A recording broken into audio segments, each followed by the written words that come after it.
Bonjour. Aujourd'hui, on va s'intéresser à une notion très importante du chapitre géométrie dans l'espace niveau terminal, spécialité, à savoir les points et les vecteurs coplanaires. Et on va essayer de faire ça à travers un exercice. Donc, exercice soit ABCD, un tétraèdre, et JKL, les points définis par AI égale à 1 tiers AB, DJ égale à 1 tiers DC, AK égale à 3 quarts AD, BL égale à 3 quarts BC. Première question, démontrer que le vecteur IJ égale à moins 1 tiers AB plus 1 tiers AC plus 2 tiers AD. Deuxième question, exprimer IL et IK en fonction de AB, AC et AD. Et troisième question, en déduire que les vecteurs IJ, IL et IK sont coplanaires. Donc déjà, la première question, on vous aide un petit peu on vous donne le résultat à chercher. Alors que dans la deuxième question, il suivra un petit peu la même démarche pour retrouver des expressions de IL, IK en fonction des vecteurs AB, AC, AD. Alors un bon réflexe serait aussi, à chaque fois qu'on a un exercice comme ça et qu'on peut le représenter par un schéma, de ne pas hésiter à le faire. Donc on a ABCD qui est un tétraèdre et vous avez les points IJKL qui sont définis par les relations. Donc là, j'ai fait un schéma. Alors, pour la première question, comment on va exprimer IJ en fonction de AB à AC à D? Eh bien, tout simplement en choisissant un peu les chemins, en exploitant à fond la relation de Chasles, et en pensant au chemin le plus court, pour ne pas tourner en rond et faire des calculs qui sont inutiles. Alors, regardez. Alors, première question, on a IJ qui égale IJ, regardez sur le schéma, c'est égal à IB plus BC plus CJ. Donc là, vous voyez sur le schéma, ça c'est un chemin.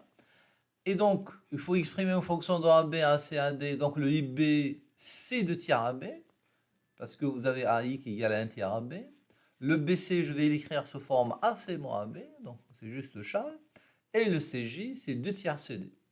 Voilà. Et donc je me retrouve avec 2 tiers AB plus AC moins AB. Et le CD, je vais l'écrire aussi AD moins AC. Parce qu'il ne faut pas oublier, il faut que j'exprime en fonction de AB, AC, AD. Ce qui me donne à la fin le résultat demandé, IJ égale à moins 1 tiers AB plus 1 tiers AC plus 2 tiers AD. Alors, arrivé à ce stade, je sais comment faire pour la question suivante. Donc, IL, regardez un peu sur le schéma, je commencerai IL, c'est IB plus BL. Donc, IL, c'est IB plus BL. Le IB, c'est égal à 2 tiers AB. Et le BL, c'est 3 quarts BC. Le AB, je vais le laisser. Par contre, BC, je vais l'écrire, c'est AC moins AB. Ce qui donnera que IL, c'est moins 1 sur 12 AB plus 3 quarts AC. Voilà. Et la même chose pour IK, regardez le schéma. IK, le chemin le plus court, c'est IA plus AK. Alors IA plus AK, alors IA, c'est égal à moins 1 tiers AB. Et AK, c'est 3 quarts AD. Et voilà, j'ai réussi à exprimer les trois vecteurs IJ, IL et IK en fonction de AB, AC, AD. Voilà. Alors, troisième question, on déduire que les vecteurs IJ, IL et IK sont coplanaires. Coplanaires, ça veut dire qu'ils appartiennent au même plan. Alors, on veut montrer que les vecteurs IJ, IL et IK sont coplanaires. Ceci revient aussi à montrer à ce que les quatre points IJ, KL sont coplanaires, parce qu'on peut se retrouver avec la question en utilisant des points et non des vecteurs. Mais ça revient à la même chose.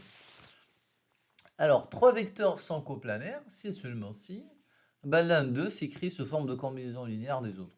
Alors, on doit chercher alors deux réels alpha et bêta, tels que IJ égale à alpha IK plus bêta IL. Alors, faites attention à quelque chose de très important. Pourquoi les trois vecteurs, on les a exprimés dans l'exercice en fonction de AB, AC, AD? Parce qu'on aurait pu avoir un exercice avec une seule question, un exercice brut, avec une question brute, montrer que les vecteurs sont coplanaires.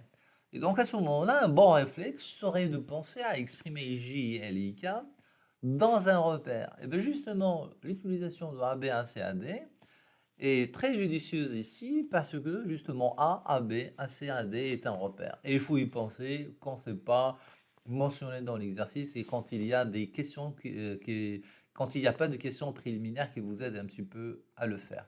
Donc le choix de l'expression de ces trois vecteurs en fonction des vecteurs A, B1, C, A, D n'est pas un hasard. Ceci est principalement dû à ce que A, B1, C, A, D est un repère. Voilà. Alors les coordonnées de ces vecteurs-là, puisque UJ c'est égal à moins 1 tiers AB plus 1 tiers AC plus 2 tiers AD, donc les coordonnées de UJ dans la base AB1, CAD, c'est moins 1 tiers, 2 tiers. D'accord? Et pour IL, puisque c'est moins 1 sur 12 AB plus 3 quarts AC, c'est moins 1 sur 12, 3 quarts 0. Et pour IK, c'est moins 1 tiers, qui est égal à moins 1 tiers AB plus 3 quarts AD, c'est moins 1 tiers, 0, 3 quarts.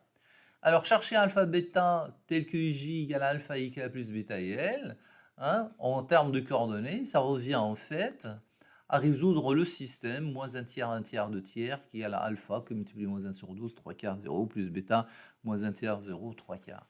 Alors, une petite résolution du système donnera alpha égale à 4 neuvième et bêta égale à 8 neuvième. Donc, on a réussi à trouver l'existence de alpha bêta tel que IJ égale à alpha IK plus bêta L. Ceci montre que les trois vecteurs sont coplanaires ou bien que les quatre points IJ, K, L sont coplanaires. Voilà, merci, à bientôt.